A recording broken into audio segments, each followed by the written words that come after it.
Hello and welcome to Flory Models. Oh, well, it's not even PM, isn't it? We're just Flory Models today. Show. As you can see, I am gained or been given by the graces of God our very own Nathan, who stepped in because somebody else happens to be on holiday, who's sunning himself very nicely. I don't know if he is in chat.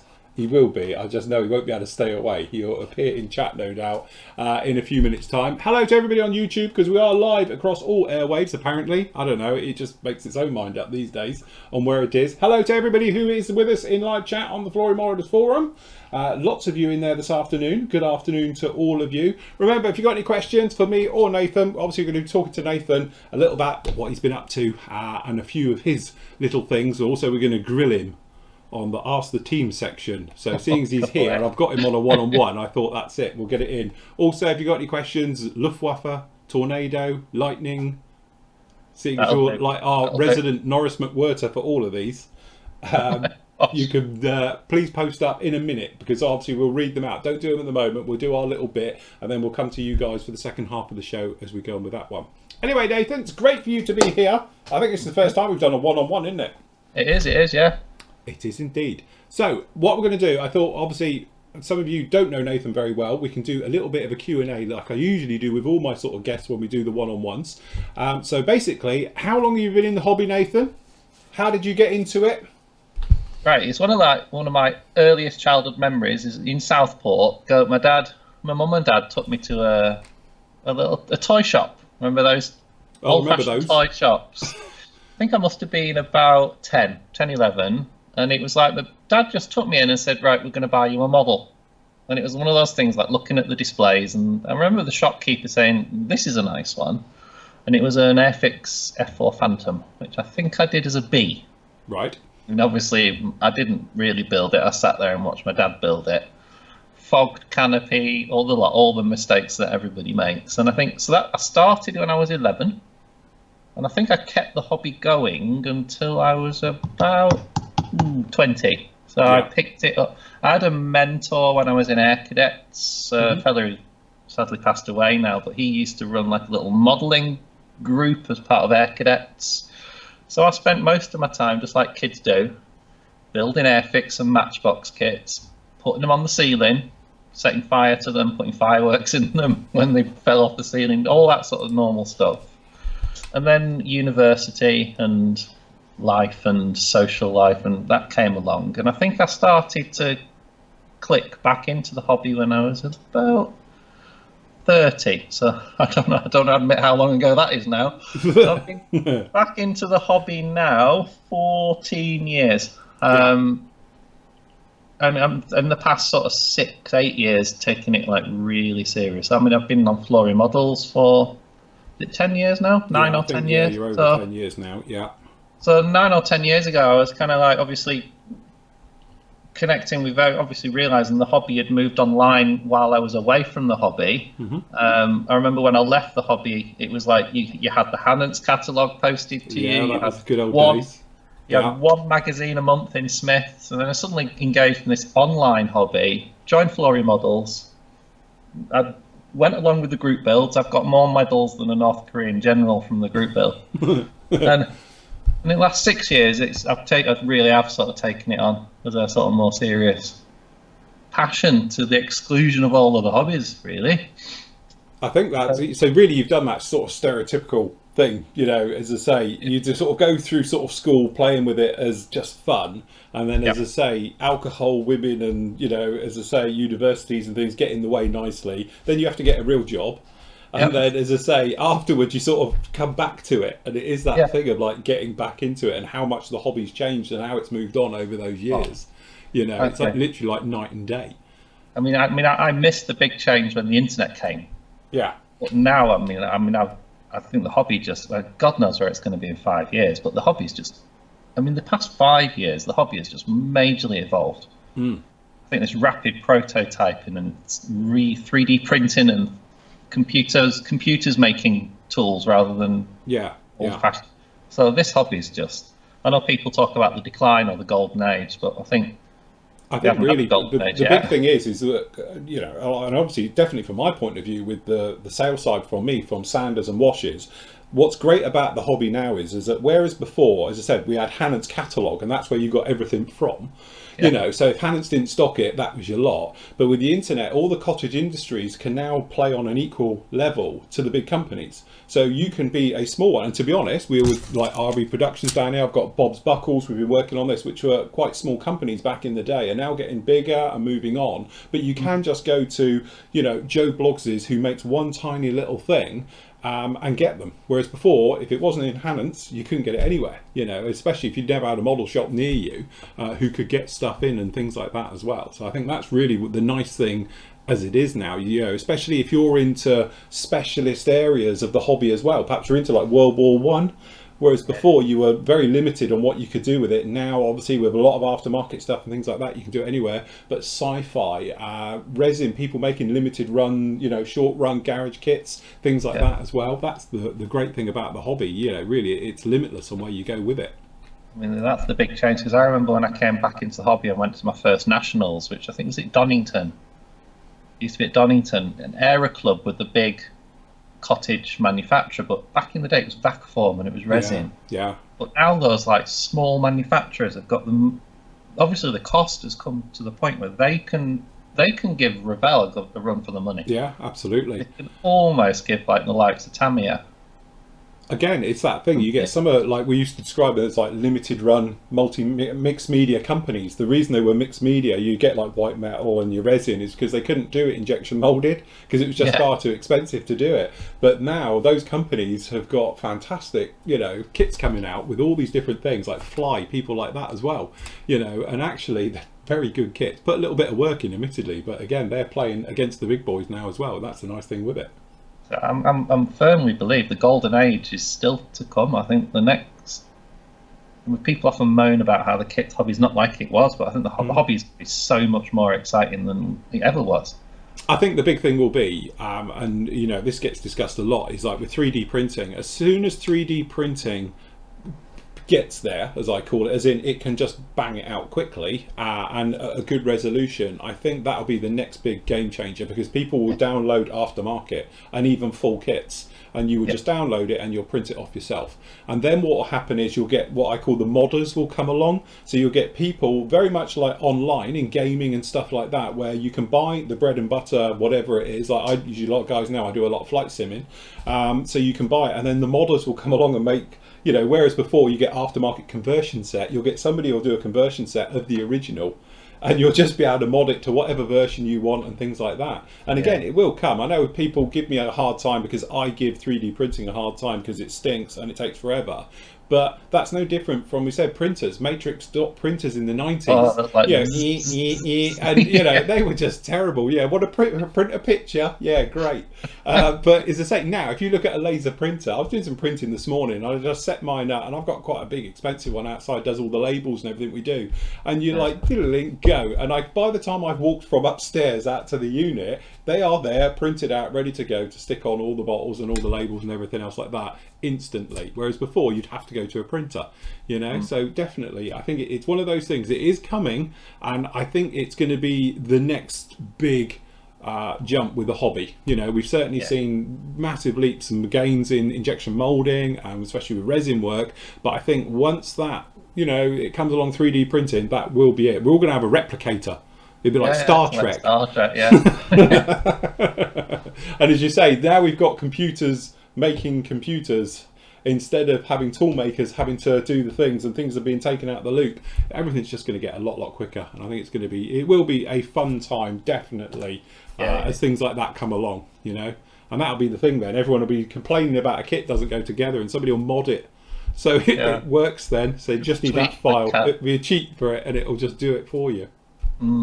So anyway, right, so Nathan, that's you. So let's just talk a little bit about your tools and what you use. So what's your kit manufacturer of choice? Whose kits do you like? So if you're in the shop, you're looking around, whose do you look at first?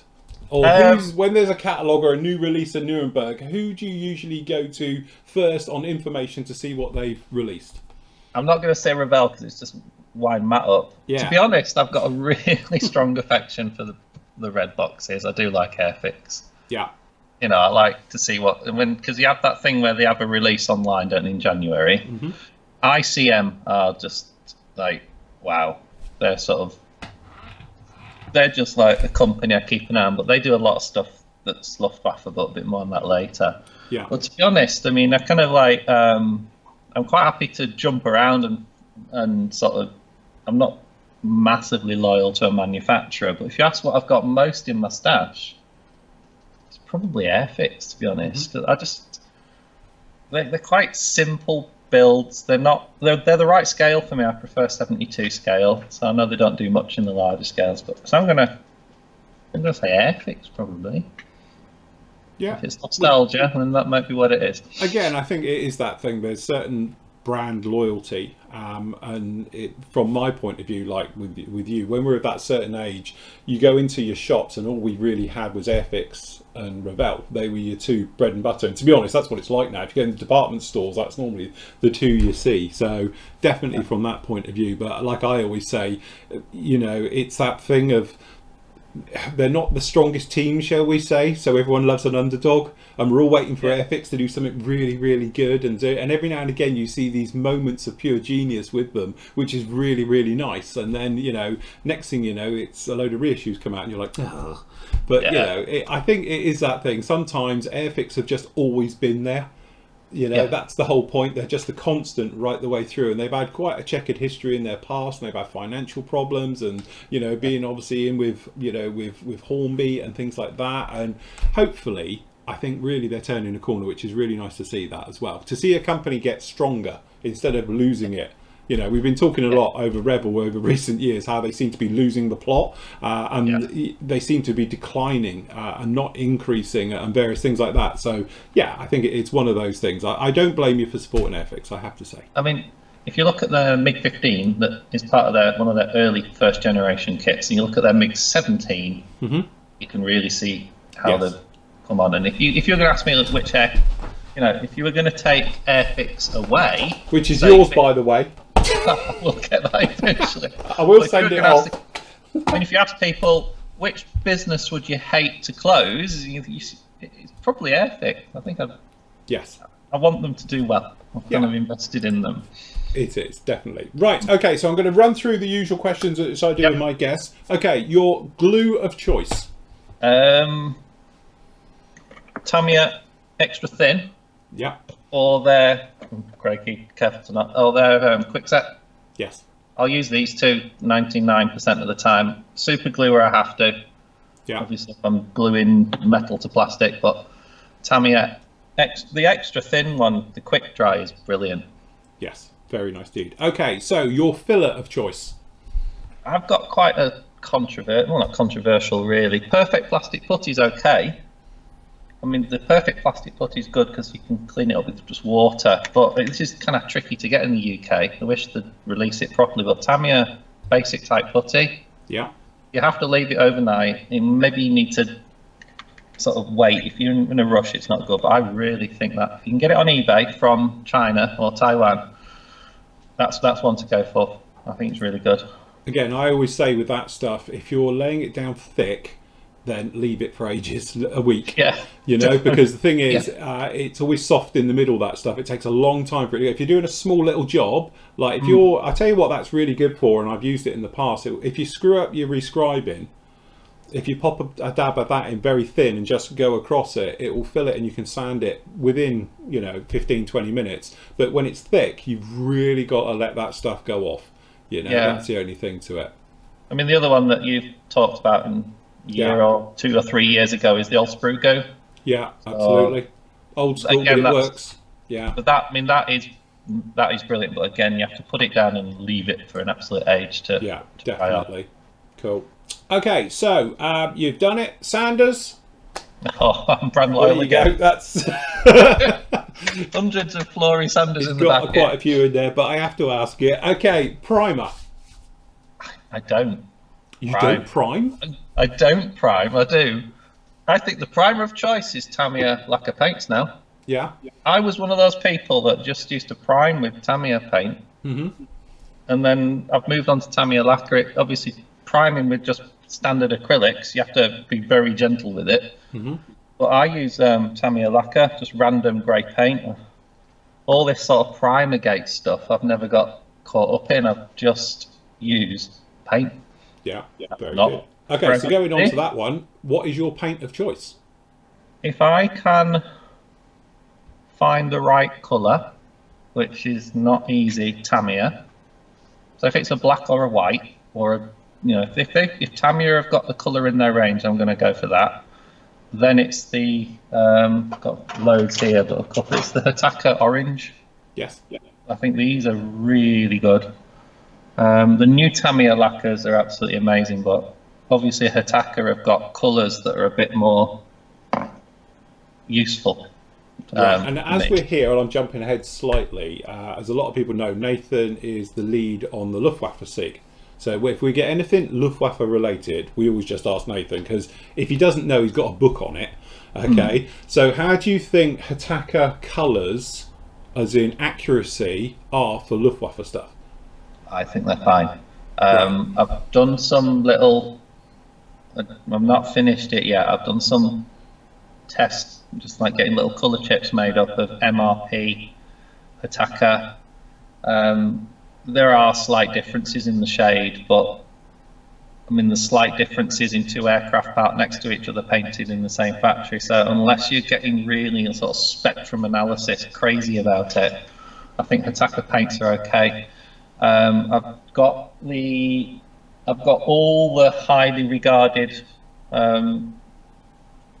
like Merrick colour chips, which everybody sets as the standard, and they live up to those quite well. But once you put a gloss coat on, or a varnish, or decals, or weathering, I mean, it's fine. And I mean, Hataka have absolutely saved the day for people that want to do post-war German stuff, because I remember when I was doing sort of 1980s Germany on an aircraft, I had Revell, Humbrol, Tamiya, all sorts of different paints all on the same model, different sort of enamels and acrylics and all sorts mixed up, but they've got some really good post-war sort of NATO stuff as well.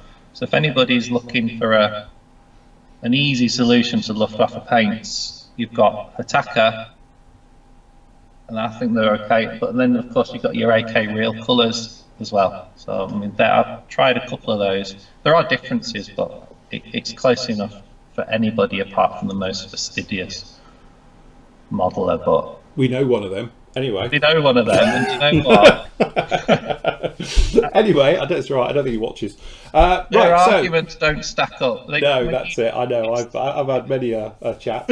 Anyway, moving on from obviously done your painting, got the kit decals, let's assume, going on there. What about decal setting solutions? What's your way of nailing decals down? My default choice is Microsoft Micro Set and Sol. So I use the blue one as I'm putting them on, the red one on top. But then it's kind of like what I've learned in the past sort of year or two is different decals they all behave differently. So what I've got is I've pretty much got every decal setting solution on the market. So if I've got a decal that's not settled, I quite like the Deco. I've got their medium and strong solution. Yeah. And if that doesn't work, go nuclear on it and just use. That's it. Just to say, in a couple of my videos, I've shown how to use, even Quickset I've had a go with. That's even worse. But using extra thin to put your decals down. But honestly, it's a one touch and that's it. You don't do it. It literally is like Armageddon to decals. It does get them to stick down beautifully, but just be careful. I did it on a tail of an F-15 once to get them to go down, and it's one of those ones. Don't just brush it all over, because you'll just dissolve your decals instantly. You'll blur them. Yeah, that's it. It's alien blood to decals, honestly. It doesn't end well. It's literally you touch and leave it. That's it. Forevermore. Right, okay, so you've got your decals down. You're happy that you've got rid of all your silvering and your bits and pieces. What about a clear coat? Clear coat is... I've still got a couple of these. Wow, proper old school. So, before these disappeared, I've still got that, so I'm going to stick with that until it runs out. And for the flat coat, I mean, I get nervous about flat coats because it's almost the last thing you do, and I'd hate to kill a model. But the extra acrylic flat varnish, I mean, this is, I mean, I think it got mentioned the other day, this is literally idiot proof. Yes. Where I've sprayed too much on and it's gone on too thick, I just blast it off with the airbrush, and you can literally wipe it off with your thumb. I think it's acrylic. Yeah, yeah. So just mix it with water. More water, and it gets more satin. Yeah. And the number of times I've gone, oh god, there's like too much on, I just blast it off and we often go. This is, it's quite old school, because I used to sell it when I had my old store, let alone PM, and I know PM's planning on restocking it as well. We've spoken about it because we get asked a lot for it. One little tip for using that is use distilled water. You will find it goes down a lot smoother to use distilled water. They do their own acrylic thinners for it anyway. But if you just go down the normal water route, if you use tap water, it depends where you are in the world, I think, as well, with hardness of waters and things. But if you try it with a drop of distilled water, you will just find it goes down a lot smoother. I don't know why. It's just one of those, that a tip that was passed on to me, God, back in over 10 years ago now. Somebody said to me, have you tried it with distilled water? And I'm like, well, no. I have a lot here, because to be honest, that's what the wash is made of. And used a bit in there, and it's actually a real, it just went down very smooth. It seemed to go down a lot nicer than using normal water. Even from a mixing point of view, when you try it, it just mixes nicer. And then when you spray it, you really notice it goes down. So try a drop of distilled water in there. I highly recommend it for that one. I mean, I don't get it flat. It's not flat enough for armour, I don't think, when how I do it is. And it's just right for aircraft. Yeah. So yeah, I think because obviously we are live to the world on this. I've got it here, we use it here. We spoke about it the other day. Little tip, if you want to go dead flat with this, have a look, and I think it's a free to watch video as well now. It's over in that area, but if you have a look at my Harrier build, the 30-second one, I used it. So what I do is shake the hell out of this stuff, give it a good old mix, because it does separate quite heavily, and then I let it stand for around about half an hour, and then I take the cream, as I call it, off the top. That's the thinnest stuff, and then spray it neat through an airbrush. And it will literally goes dead. It will kill anything dead in seconds. It's great for armor, and if you're doing aircraft, big 30-second scale stuff, it will kill it off instantly. But the trouble is, like we were discussing the other night on this one, if you go too heavy with this, or you get too much of the thicker stuff down the bottom in there, then obviously what happens is you get that white chalky look, and before you know it, you've got frost, instant frost. So yeah, and obviously if you're continuing to take the cream off the top, as I call it, the thinner stuff, pretty soon you're only going to have the thick stuff left, so you can only do it for the first half a bottle.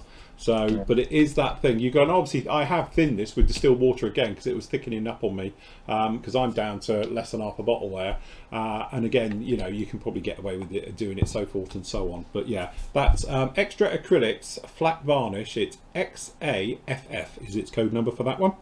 But it does say on here, dilute with water 10 to 15% as well. So, but yes, yeah. It is good stuff. Old school, but sometimes, like we were discussing recently, isn't it? Old school works. You don't need these newfangled product ones that come out, because some of the old stuff really does work quite well. Yeah, and that is definitely it. I see Matt's in live chat. Briefly. He's probably sat on a sun lounger with a beer in one hand. Yeah, that would be him, isn't it? I'm just checking to make sure everyone's there and going ahead and everything else, bless him. So hello to Matt, hope you're enjoying your holiday, lucky git. Right, okay, so weathering. What's your go-to weathering techniques? I think anything, again, I've got a drawer here full of, again, brand loyal. Yeah, well, Flooring wash.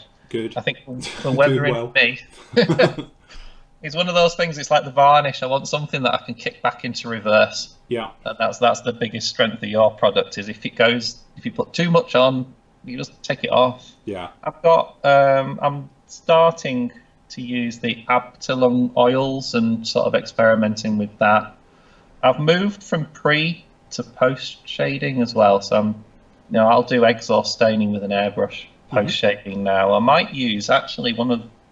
If you sort of back to this Luftwaffe paint thing, if I use Attacker, I might just go over it with AK, and you get a subtle variation in the green, and that sort of works well. But basically, I mean, I've even done exhaust staining with this, where you spray it on, like very gingerly. Yeah. So this basically Florimod, and that's what brought me to the forum all those years ago. Yes. Following the Florimodels wash all the way in. Yeah. Definitely. Right, okay, so that's generally about yours. Now, as obviously a lot of the guys who watch this all the time, but obviously for the people on YouTube probably don't know you as well, you are the lead on the Luftwaffe SIG. Yep. And obviously both as well with the Lightning SIG and the Tornado SIG. I'm not the lead. I'm a founding member on those ones as well. Yeah. But obviously you are the lead on the Luftwaffe SIG. So how did you get involved in those? I think what was happening is, again, when this like hobby got serious, like 5 or 6 years ago, I started to not just go to model shows, but it was one of the Bolton shows years ago. There was a leaflet on there, it's like join the Tornado SIG, and it's an aircraft I've had an interest in since I was like 10 or 11.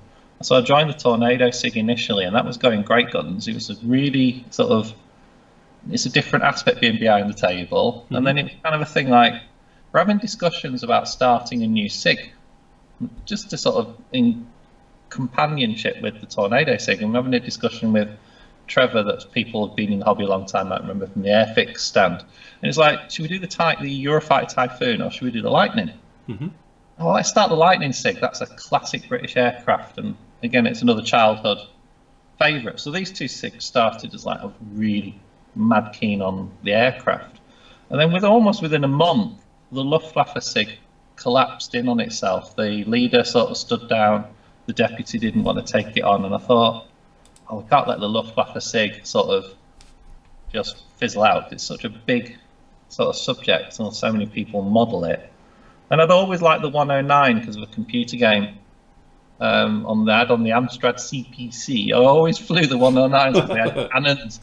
So they had cannons, so you could shoot better. So I've had an interest in things German anyway, mainly post-war, weirdly. But it was just kind of like I wanted to rescue the Luftwaffe SIG, so I kind of fell into that one.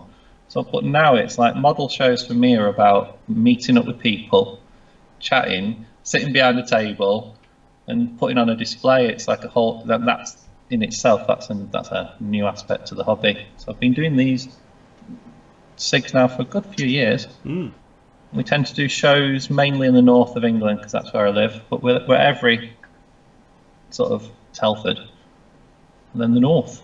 Yes, that's it. I must admit, you've done very well with them, and they usually get a little bit of a gong.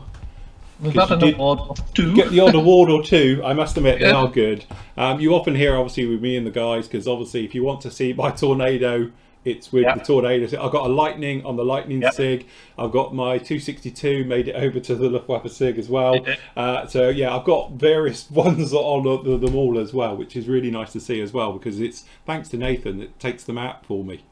Gets them out of the shows, because I don't do many of the northern shows where you do. So that's the nice thing to it as well.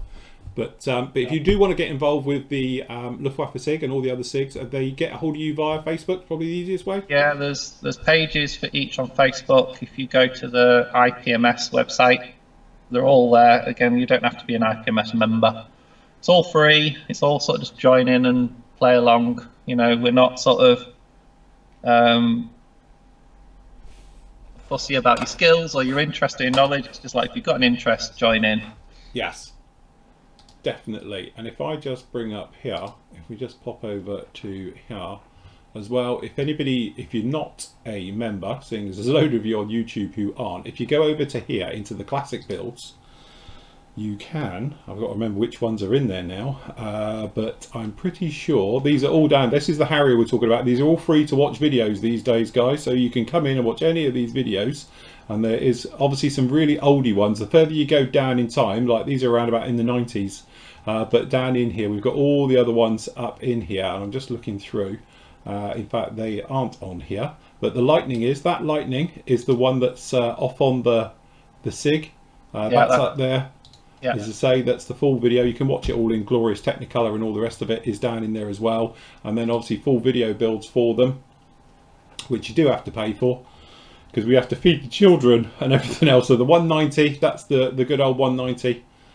These have the full-on ones down in here. So that's the one to all of these, which is obviously we did the various nice ones as well. Sorry, you haven't got the 190 yet, have you? I think Matt kidnapped it for one show. Yeah, that's it. I did say you could, but as you say, that's why I did the engine job on the 190.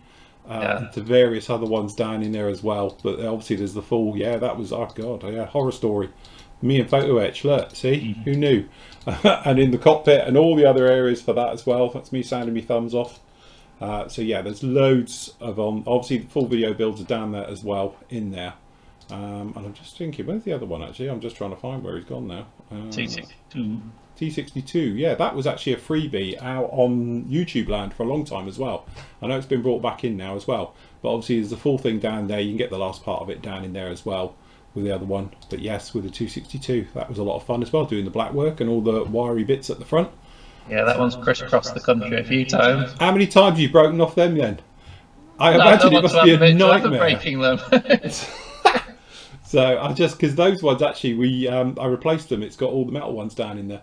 Yeah. So with the metal instead of the plastic one, so we use the aftermarket set with that. And I just imagine that must be a nightmare to manoeuvre around and take round everywhere and things like that. That one is so, it's wrapped up like kid gloves, that one. That's one of the downsides of doing shows, is just every time you get to a show there's a bit that's dropped off. I do have to say, because obviously I do take mine, usually we do Telford and things like that, but because of the differences these days with the shows and everything else and with the PM side of it, we don't take kits on to display, so that's why they're on with Nathan now and things like that. And I have to say, hats off to you, mate, because one, you haven't got the biggest car in the world.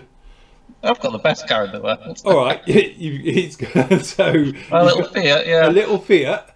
So, and he takes all these kits around with him, and some of them are quite big as well. Yep. So the way you shoehorn them in and get them around to all the shows safely, and then you store them all back at yours as well. Yep. You know, it is hats off to you as well, because that's a lot of responsibility, especially when it's other people's kits as well. You know, like as far as I'm concerned, when I've donated them out, that's it. Your responsibility, knock yourself out. But, you know, I know for a fact, I've done it for other people's, moving other people's kits around and stuff. You do tend to think, Jesus, don't break.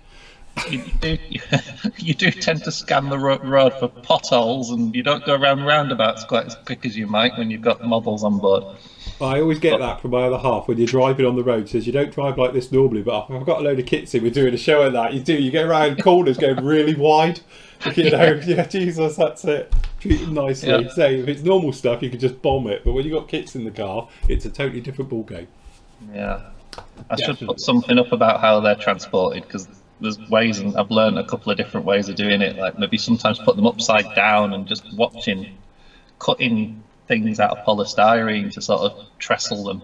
Yes, I must admit, it's one of those. I've covered it a couple of times on videos on how I've transport and how I ship models around the world as well. But I think sometimes you look at the model, and like this would be a prime example, is that it's not too bad. It's got quite strong undercarriage and all the rest of it, so you could get away quite easily by bracing the wings and things. But like that 262, the gear on it isn't the strongest. It's got open canopies. It's got a nose full of aerials as well. To manoeuvre that round is an absolute nightmare. You know, as you say, sometimes it's quite easy, but when it's like that, it is definitely not an easy one to move around. There's actually a quick question that's relevant at the moment. So you've built the 190. It's asking, David Pierce is asking about the 190 and if it has a lot of rivets. So the 190 build, which, hold on, I can go back and I can show, where is it? Yeah, up here, hold on, it's in the box, isn't it? So the 190, on this particular kit, when I did it, I actually re-riveted the entire thing. Originally I was going to use some riveting sets by these people, but it didn't work, I'll be honest with you. And then down in here, I think I've actually got a picture of me re-riveting. There we go, that's when we were doing it.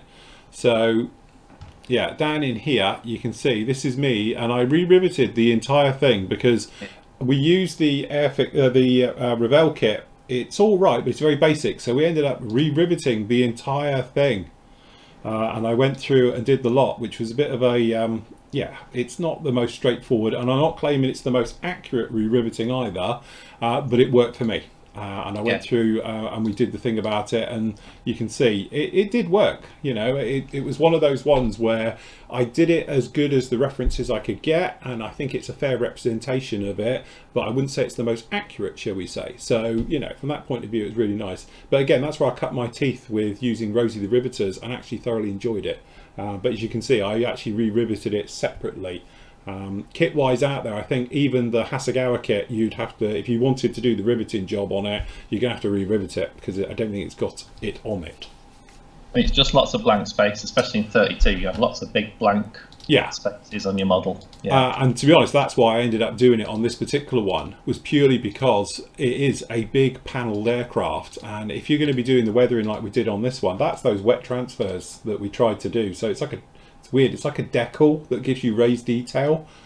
It sort of worked. It worked on those bits, but it didn't work for the rest of it. So I ended up having to do other things. But you can see it in there because I did it in white just so you guys could see it. And I just gave it a clay wash so you could actually, it stood out so you could see the actual riveting job I did on it. But again, it's one of those ones where, you know, when you get into paint and we went through it and all the rest of it, it still shows through. You can see it even in the later stages with it when we were going through doing all the various things. But yeah, it was one of those ones where it was nice to take a basic kit, you can see it in there quite clearly, to take a basic kit and then we threw everything at it. So not only did it have, obviously we used the engine for it, we did the gun sets, we had the cockpit, we re-riveted it, we used custom masks on it as well. So these are all masks, they're all painted on, they're not decals. You know, to go right the way through it. And actually, I must admit, I was very happy when it came out at the end. It was one of those ones which was a lot of work, but actually, at the end of the day, it came out all right. I mean, that was always Revell's strength is, say with their Mustang, you could spend 30 quid on theirs or 100-ish pounds on the Tamiya one. Yeah. And the Revell one was cheap and cheerful, but you could, like that kit there, you could throw a lot of money at it and really sort of turn it into a super build. I know, and that is the nice thing, like I've said, is that, you know, with that kit, like they've done with their Mustang and the Spitfire, and obviously with those as well, is that, you know, you can then decide how far you really want to go with it. Like with that one, I threw everything at it, and we turned out with something exceptional at the end of it that is beautiful. It's a lot more hard working than, say, if Tamiya had released one with it all in there, definitely. But I don't think you'll get that level of detail even with the Tamiya one. But again, I think it's one of those ones where it's a good start kit, you know, and if you wanted to, you have the engine all buttoned up and the engines and just do the cockpit and you'd end up with something really nice. But with that thing, it even had like replacement undercarriage on it. It's got brass undercarriage on it and everything that goes with it. So, but again, it's the thing with the hobby, like we've always said, you can go right to town and throw everything at it, or you can just build it straight out of the box and you end up with something pretty nice. Because even if you just re-riveted it and did a nice paint job on it, perhaps aftermarket decals, and we're like with those ones we masked them, you know, and you end up with something that is just as good, you know. You don't have to do everything to it, it just makes it quite fun when you do. I mean, that's one of the things I've learned with being a SIG. Sometimes my MIG-SIG build, I've still got to do the final pictures. I built it quick, it's just going to go on the line on the table. Yeah. And sometimes you really want to do a super build and you want to really go to town on it. David's just follow up. Would I still rivet a 1/48 190? I think the answer is probably. Because Edard do a nice 48 scale 190, don't they? Yeah. I imagine it's a Tamiya 190 mustn't have riveting then. It's 48's on the borderline. I don't think I'd bother in 72. Yeah, no. Unless you're doing a bomber. So when I ended up doing the bare bomber in 72nd, I ended up re-riveting the entire thing, and we did it to the B-52 as well. So yeah, it's one of those ones where depending on its scale, but when you're into the smaller 72nd and even 48th, I probably wouldn't mess around with it too much. I'd do a bit, maybe. I don't know. It's up to you, really, isn't it? I mean, I've got 109s here that I've not re-riveted in 48. It just depends how much time you want to invest, doesn't it? Really? Yeah, absolutely. You know, and again, that is the thing that's great about the hobby. You know, if your riveting's not brilliant, you don't have to do it. You know, you maybe want to tidy up some areas where you've sand and filled and you've lost some detail, but you don't have to completely re-rivet the entire thing. You know, with that one, that is where I cut my teeth on learning properly, shall we say, how to re-rivet. I've always known how to rivet, but in my world, that was just literally just popping some rivets in where I've like obliterated the detail. But when I worked on that one, it was like a blank canvas, so I had to, you know, work out where it was. So you do have the calipers out, and I'm measuring on a bit of paper of a riveting diagram of a 190, and then transferring it across, and yeah, that's it. Make a wheel mark, go in and go through, and that's where I learned, I suppose, to properly rivet instead of just replacing what I had obliterated really on it. But again, it was a nice one to do, and it's quite nice to look back at it now because I have fond memories of that kit. It was all right. I enjoyed doing that one. If Andy and Matt are brave enough to take it to Nantwich on Sunday, It might be at South Cheshire Military Show then. There you go. You can go and that's see on their shoulders, that decision. To be honest, that's the thing. Although it's got the brass undercarriage, it's still very weak on those things. They look like they're about to break it when best of times, let alone manoeuvring them around. Yeah. So, yes. Another question for Phil or Nath or the community. Does the Japanese Zero have rivets on it? I imagine so. I should think it's probably just as covered in those days. Yeah, I think it does. I certainly don't think they ever went to the lines of like the Mustang of puttying them and things like that. I don't think the Zero was ever... it wasn't a speedy aircraft, was it? I know it turned very well, the Zero, but it wasn't like a boom and zoom like a Mustang or that type of thing. So I think it's probably covered. It dates from the pre-war, doesn't it? Like the 109, the Spitfire. Yeah. The design didn't really evolve, did it? No. As much as others. So yeah, I suspect it did. I think other people have confirmed that the Tamiya one has rivet detail. Yeah. So yeah. Right, so guys, if you now want to post up your questions, I know a load of you posted up your questions earlier, and obviously we didn't get a chance to read them out. So if you have got any questions, post them up now, and we can answer some of your questions. So Nathan, I got a picture up earlier, didn't I? You had somebody ask you a question? Yeah, I might be. This is just, let me get my picture up as well. This is from Gerald, emailed me sort of last night about a kit that appeared in Airfix magazine a couple of issues ago. I might, Gerald, if I've got the wrong model, so I apologise. He was looking for a German fighter that was in desert sand camo, but had strange markings on the wing that you've not seen before. Now, unless I've got the wrong end of the stick, that's the kit that I think he's talking about, and those are the strange markings on the wing and the tail. So that's an Italian. Is it Macchi? My Italian pronunciation's poor. Yeah. Well, that's an Italian aircraft, isn't it? I don't know much about that kit, if I'm honest. Again, I don't think I've ever built a World War II Italian aircraft. I think those are the camo schemes that frighten me. Never mind Luftwaffe. Yeah, they do me as well. Yeah, terrifying. But, I mean, it's a shameless plug time, but I know, again, Hitaka do a paint set, but obviously PM have got individual paints for the Italian camouflage colours, so I'm well out of my area of expertise here. Yes. So if that's the wrong one, Gerald, so put it next, email me back and they say, no, it wasn't that one, and we'll try and work out which kit you're referring to. That's my best sorry if that's not the wrong one. Yes, because as I say, with the desert schemes as well, obviously, you know, it's open to interpretation, because a lot of it was done in the field, wasn't it, for the desert stuff, even with the Luftwaffe and... I think the Italian schemes have got those like donut markings. Yeah. I think it's something I want to have a go at some point, but maybe not just yet. I mean, there was a company who made a mask set for it, wasn't it? It was like a universal type mask set for that. I think they did do it for those particular kits. I know there's a decal company who make them as a straightforward sheet of decals like that as well. So you can decal the entire thing like it as well. So yes, I think it's one of those schemes again where you can't really get it wrong, because otherwise it'll be really noticeable. But I imagine the real thing was covered in faults where the spray can gave up, or what, you know, the same thing that happens with us with an airbrush. I imagine, you know, from a sort of media point of view of photos, they always look pristine and fantastic. But I imagine if you was to ever get up to one reel, it would be awful close up. It would just be full of mistakes and overspray and runs and various, because of the way it's been put on. It's just that from, you know, it's like when you see just modelling, isn't it? If you look at real modelling, it looks a mess, you know, but as modelers, it seems to be more precise and nicer and things like that. So definitely be one of those ones that maybe a little bit of practice, but in reality, it doesn't have to be that nice. I mean, that's a good point. I mean, I bet this is something that's been the Luftwaffe SIG. I've got a memory like a fish, so don't ask me about the squadron. I sprayed this with nice airbrush mottling, and then someone brought to my attention that the mottling was, in real life, was applied with a mop. Right, so there you go. I ended up basically dry brushing it on. So but the Italian desert campaign wasn't entirely successful, was it? Right. So that aircraft was under stress. Operationally, it was probably weathered to bits because of the environment. So I'd just go mad on it and just play around. Don't worry too much. Again, Nigel's we've saying, always said this. I think we say it a lot with with German, even German colours. There's a lot of interpretation because of with the war and depending on the factory and if it got bombed the night before or whatever it is, isn't it? Is that the colours and the markings and things like that? It was there was no two ever the same. A lot of it was applied in the field, and as I say, it's a bit like when we talk about invasion stripes, isn't it?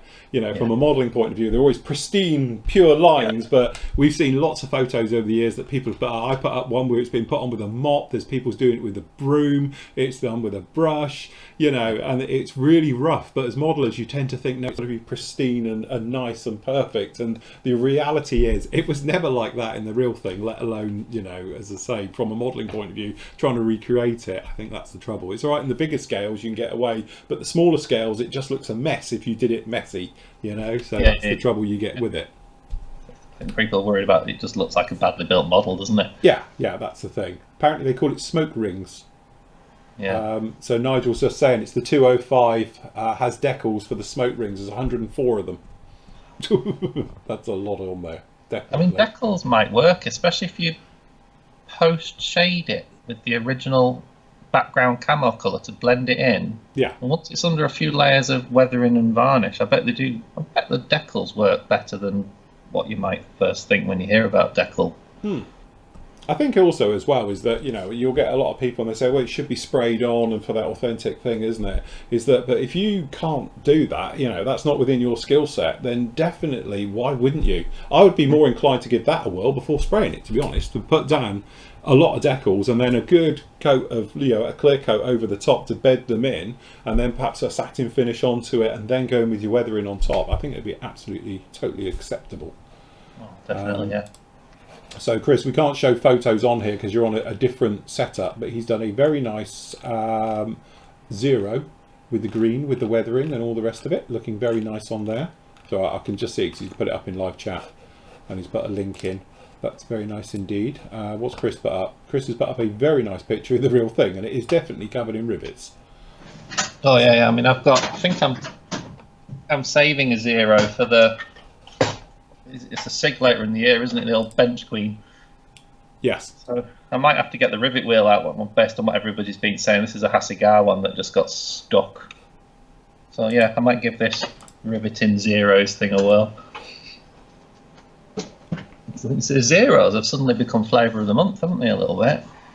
It has. Well, the thing is, we mentioned about obviously getting in some special ones for the members, wasn't it? And then obviously on a pre-order thing, and that came about because me and Matt were chatting and I was talking about how I would like to do a 30-second zero at some point, purely to go along with my sort of collection. I've got Spitfires, Mustangs and stuff, but I've never done a zero. And the last time I did a zero was the Tamiya 48th one a long time ago. And I mentioned it, and it was like, when we were saying, well, they're not available, and it was like, well, we could get them in direct from Japan.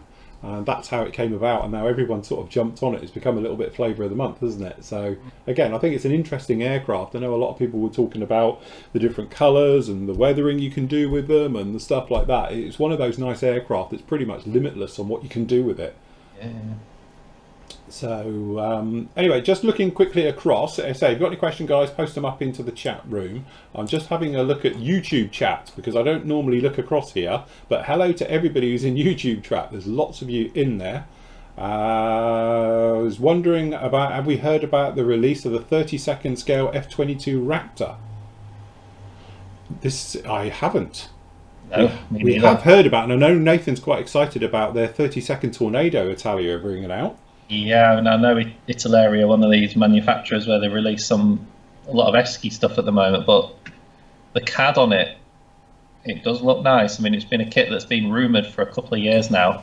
I still think it's some way off. I think they've released like a first version of CAD because there's bits missing. Obviously, the building CAD drawings are not finished kits, but it does look nice, and the level of detail they've put in. You can see that there's a number of flaps and the sort of intakes on it all. It might, from what I can see, have full intakes. Yeah. I don't know. It looks like there's options for not just RAF ones, obviously. Tornado's dead easy to change. You just put a few pods on and it's a GR4. So it looks like there's options coming on that one. again, I think it's one of those kits because let's face it, your only other option is the old Revel one, isn't it? Which has been touted out every couple of years. It comes out in a new box, doesn't it, and things like that. So it'd be nice to have what I would call a modern tooling, you know, with all the niceties that comes with it. I'm not sure from the CAD work, you can probably tell a lot of it more than I can what version that looks like in the CAD. It just looked like a GR1 to me, wasn't it? Yeah, I mean, the kit's going to be a GR4. It looks like an earlier GR4. But some of the CAD, they've removed some parts, and it looks like there's going to be options to do the German, Italian. I mean, it's not a difficult thing to change the version of a Tornado. It's not like other aircraft where you have like F-16s that have big intakes and small intakes and different engines. But it looks, I mean, the Revell kit is worth 20 quid. Yeah. You know, it's worth 20 quid because then you can invest in it and build, but it takes an awful lot of work to get the Revell one up to a decent standard. So whilst we're here talking about it, in 70-second scale, if you were building a Tornado, whose kit? Revell. Yeah, actually, that's quite a nice kit.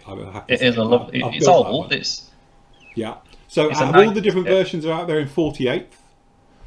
Yeah, this is the best. This is the best Tornado kit in any scale. Right. This one. So that's for accuracy, and because obviously that one's got reverser buckets, flaps, and all the things that go with it. Yeah, it's got real. I mean, if you pull these out, it's got the full sort of reverser. Yeah. The engines are nice. It's got full intakes. It's got flaps. It's in terms of accuracy. Again, you're into a sort of serious level of nitpicking. The cockpit's nice out the box. It's a little bit tricky to build in the intakes, but if you take the simple, I mean, I'm really careful how I'm going to pick this one up. If you take the simple sort of approach that you get the top seam right, you get the bottom seam a bit more dodgy, it's on its wheels, nobody's going to see. So, as I say, I made a small cock-up on mine, which I don't know why mine is all. I've done the full video build on this one as well. This is the one that's with the Tornado SIG now. But I screwed up somehow the join between the cockpit and the main fuselage in here. So you can see I filled it. And this is the thing, because people have said that they've had trouble on the underside. I had trouble on the top side, and I know other people who've never had a problem with it. So it's a little bit, because I had a beautiful seam under here and it was completely seamless and all the rest of it. But at the top part, it was quite I just don't know. It was one of those, I don't even know where I went wrong or how I did it, or, you know, or all the rest of it. It's one of those strange kits, because I've spoken to lots of other people who've built it and they never had a problem with it. To be honest, that's a good point, actually. I've forgotten. I've got one that's ended up in the spares box because it was awful. Oh, right. So I've built about 6 of these, and one of them I binned it. Right. And I think it's one of these, if you've got a Friday afternoon moulding. Yeah. So it could be it was just the kit then and not me. Yeah, definitely. I mean, I've built enough of these to say one of them went together brilliantly. Yeah. But if you get one, then it's just the kind of thing. If there's an almost imperceptible layer of flash on the join seams, it has like a cascading effect. Right. But what I would recommend anyone that builds it is get all the ugly bits on the underside of the intakes. And I mean, both of these have got dodgy work underneath. Get the top looking nice. Again, because it's just this seam, it's just in here. And again, it's not a biggie, because you know, you fill it and that's gone. It's only tiny little bits to fill. But it was really odd, because today I've spoken to a lot of people about it and they were like, I never had a problem. And other people have said, mine was fine on the top, but it was bad at the bottom. And I just couldn't work out exactly where it was. So yeah, definitely. But I have to say, I really enjoyed that kit. And with the detail, having the flaps, and obviously with all the other parts that go in with it, and with the reverser buckets being open or closed, I know it's got closed there. I didn't realise it was a pull-out part. It's not. It's just me never gluing it in. Well, that'd be quite handy, because if you could get hold of another set, you could have them open or closed, or one of each. I mean, some of that Steve's asked on the chat if the Hobby Boss or Revell kit is the best. The Hobby Boss kit has got some.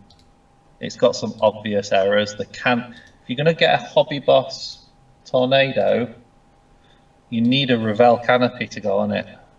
Right. So then you're into the point where you might as well just buy the Revell kit. The Hobby Boss Tornado is perhaps easier to build, but you have to sand and reshape the tail.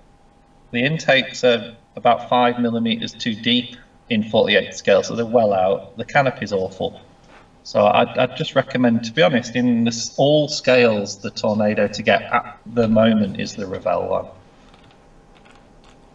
And I must admit, you know, if you can probably do how well you can see it on the pictures, the surface detail with the riveting and the bits and pieces, it's far more modern, shall we say. It's a lot more, you know, refined, and it's nicely done and everything else. The trouble that you find, having built, as I say, I have built the old Italeri versions, because that was the only really one to do back in the day, wasn't it?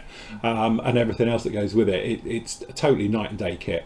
You know, but I know I've had a lot of people, it's quite nice having you on, Dave, because they've told me, oh, it's crap, that one, and it's not, you know, and you should be building the old Italeri one and everything else like that. And it's funny because obviously knowing you guys from the SIG, you know, you speak to you guys and they're like, no, definitely it is the way to go. But obviously this version as well we've got here, mine was actually the German version, which I then converted.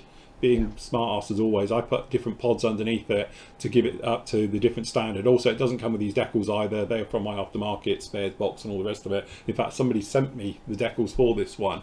But they also, yeah, that's it. So they also do the the air defense variant as well, don't they? ADV F3 version of it as well. So that's a good one as well. I haven't built that one yet. Yeah, that's fine. Again, it's one of those kits. I'm convinced that, like a lot of these manufacturers, the design and the CAD work's good, the tooling's good, but something's just coming unstuck a little bit in the manufacturing. It's like the old Airfix Buccaneer with the banana thing. If you could have a bad one or a good one. Yeah. But with this Revell kit, when you get one, or if you get the Adele box in, just give every joint surface just a quick brush with the sanding sticks, because there's a barely perceptible bit of flash. Mm-hmm. And it tends to have a cascading effect as you go down the model.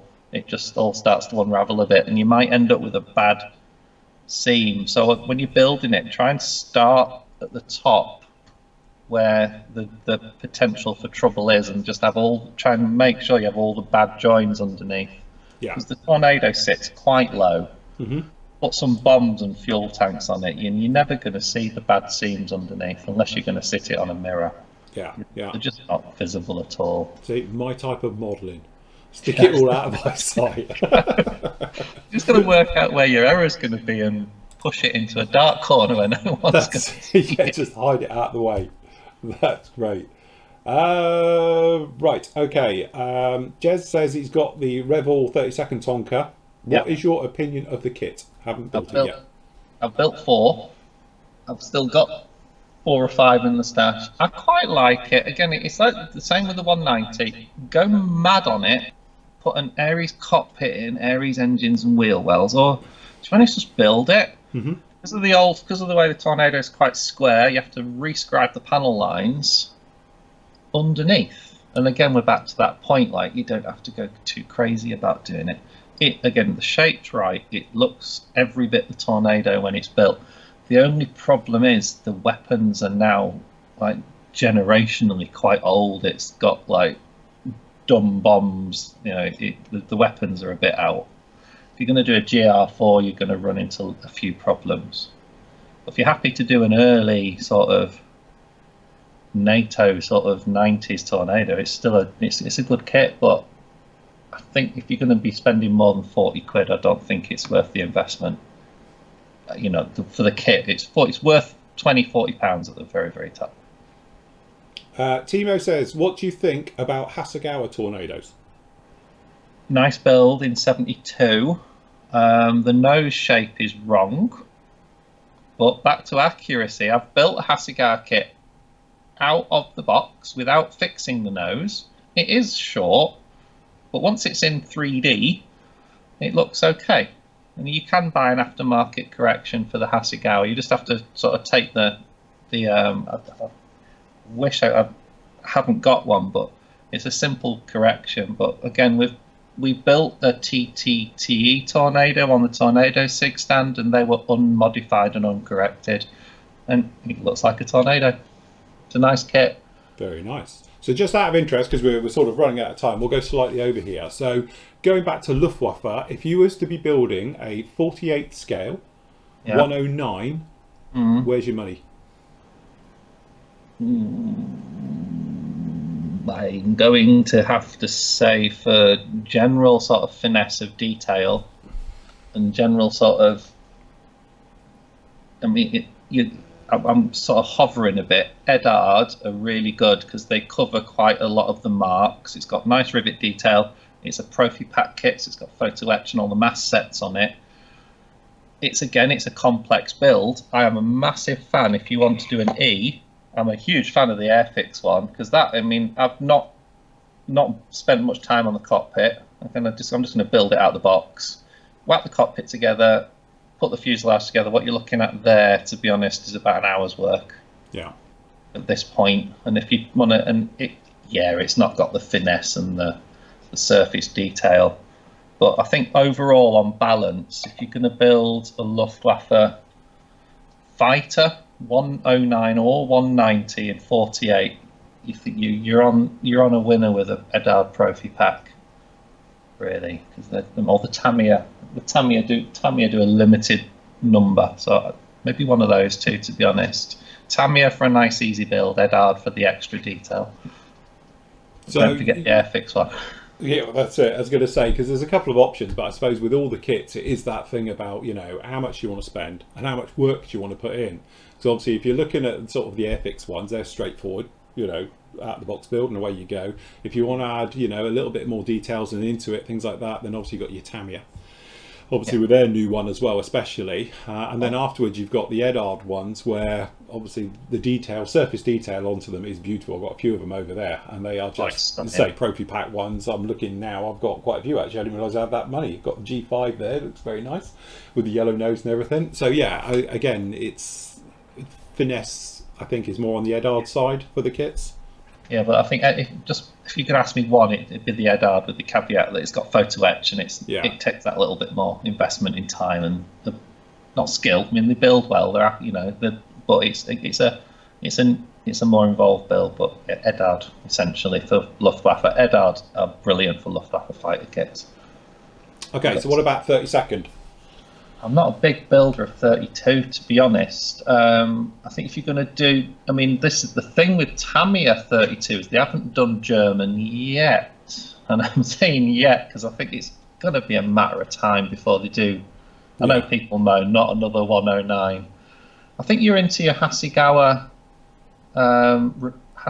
kits, really. Mm-hmm. Again, they're showing their age, but they build. Edard do a nice 109E. Dragon do a better one, but you tend not to see them on the shelves so much. So a little bit trickier, but I'd say Hasegawa possibly for that nice straightforward build.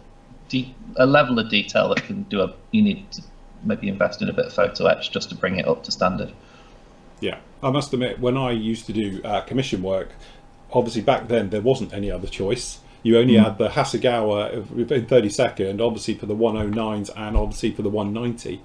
And to be honest, I have built many of those because they were a staple commissioned item, and they are really nice kits. They go together very, very well. Their 190, I must admit, is if you want to add stuff to it, it's all still available out there from the aftermarket side. It's really nice kit. I know obviously we spoke about earlier the Rebel one now, but yeah, I think the reason I went for the Rebel one, it was cheap. The kit versus the Hasegawa ones can get a bit expensive now because they're not as easy to find. So yeah. The Revell kits are really good. I've got their 109. You've built the 190. They're really good. But I think it's conspicuous by its absence from Tamiya's 32. I must admit, I've always said that. I have said it for quite a while now. You think, because obviously they started off with the Zero, and then obviously they went through the ones, shall we say. So we've seen obviously with the Corsair, the Mustang, the Spitfire, and then obviously they deviated a little bit, which I wasn't expecting, to the Mosquito. Because that's quite a big lump, but they're not there, but they are in 48 scale, and obviously they redid the tooled and the new version of the 109.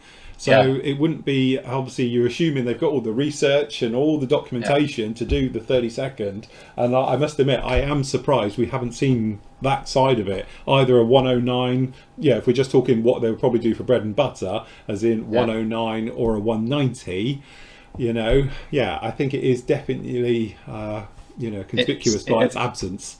It would set off a lot of negative, not another 109, but it's selling by the spade. Oh, absolutely, definitely from that thing. Quick answer to David, yes, as the guys have just pointed out in the forum, we don't do it anymore, so yes, it is down in there now. So yes, well, basically I think that is it. We've slightly over the hour, which is quite nice, but thank you for answering all those questions, Nate. It's nice to get you on your own. Normally you're being talked over by the other motley lot.